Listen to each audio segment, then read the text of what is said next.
அஸ்ஸலாமுஅலைக்கும். Egg கறி ஒரே மாதிரி செஞ்சு போர் அடிக்குதா? அப்போ இந்த வீடியோ உங்களுக்கு தான். சப்பாத்தி பரோட்டா இடியாப்பத்துக்கு சூப்பரான காம்பினேஷன் இந்த எக் கறி. சப்பாத்தியை சாப்பிட மாட்டேன்றவங்க கூட விரும்பி சாப்பிடுவாங்க. இந்த டிஷ் எப்படி செய்யறதுன்னு வாங்க பார்க்கலாம். இதுக்கு ஒரு பேன்ல ஒரு 25 ml எண்ணெய் எடுத்துக்கிட்டு அது கூடவே ஒரு டீஸ்பூன் அளவுக்கு சோம்பு, ஒரு டீஸ்பூன் அளவுக்கு சீரகம், ஒரு 10 to 15 வரைக்கும் சின்ன வெங்காயம் இல்ல ஒரு பெரிய வெங்காயம், ஒரு பச்சை மிளகாய், ஒரு 5-6 முந்திரி, ஒரு 1 டீஸ்பூன் அளவுக்கு கசகசா, இது எல்லாத்தையும் போட்டு நல்லா பொன்னிறமா வறுத்து எடுத்துக்கோங்க. இதை நல்லா ஆற விட்டுட்டு ஒரு மிக்ஸி ஜாருக்கு டிரான்ஸ்ஃபர் பண்ணிட்டு நல்லா நைஸா பட்டு போல அரைச்சு எடுத்துக்கோங்க.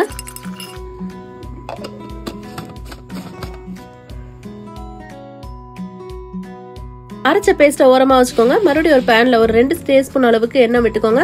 ஒரு 5-6 சின்ன வெங்காயத்தை நறுக்கி போட்டுக்கோங்க. கூடவே கொஞ்சம் கருவேப்பிலை, கொஞ்சம் 1 டேபிள் ஸ்பூன் அளவுக்கு இஞ்சி பூண்டு பேஸ்ட் போட்டு நல்லா வதக்கிக்கோங்க. இது நல்லா வதங்கி கோல்டன் ப்ரௌன்ல வந்ததுக்கு அப்புறமா நம்ம அரைச்சு வச்ச பேஸ்ட் இதுல சேர்த்துட்டு தேவையான அளவு தண்ணியும் சேர்த்து கூடவே தேவையான அளவு உப்பு சேர்த்துட்டு நல்லா மூடி போட்டு கொஞ்ச நேரம் கொதிக்க வச்சிருங்க. முட்டையை நல்லா வேக வச்சு எடுத்துட்டு அதை ஆஃபா கட் பண்ணிக்கோங்க.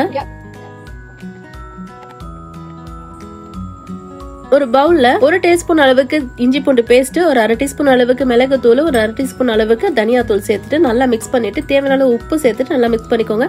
இதை நல்லா இந்த முட்டையை வேக வச்ச முட்டையை அதுல நல்லா பெரட்டி எடுத்துட்டு நல்லா டீப் ஃப்ரை பண்ணி எடுத்துக்கோங்க.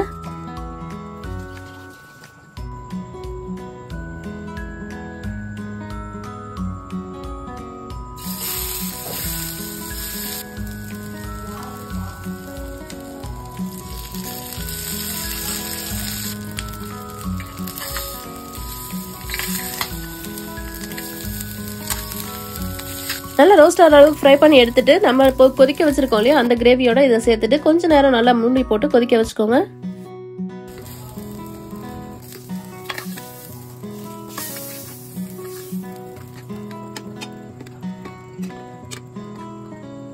மூடி போட்டு நல்லா ஒரு 5 நிமிஷம் கொதிக்க வச்சு எடுத்துக்கோங்க. இப்போ ஃப்ரெஷ் கிரீம் எடுத்துக்கோங்க. ஒரு 2 டேபிள் ஸ்பூன் ஃப்ரெஷ் கிரீம் எடுத்துட்டு அதனால கொஞ்சம் மிக்ஸ் பண்ணிட்டு இந்த கிரேவியோட இதையும் மிக்ஸ் பண்ணிக்கோங்க.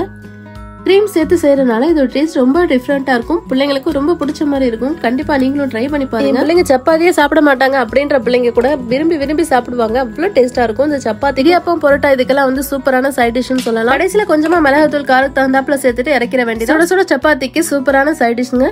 முட்டை கிரேவியை எப்பவும் ஒரே மாதிரி செய்யறதை விட்டுட்டு இப்படி ஒரு வாட்டி கண்டிப்பா ட்ரை பண்ணி பாருங்க. ரொம்பவே பாராட்டுவாங்க உங்க வீட்டுல.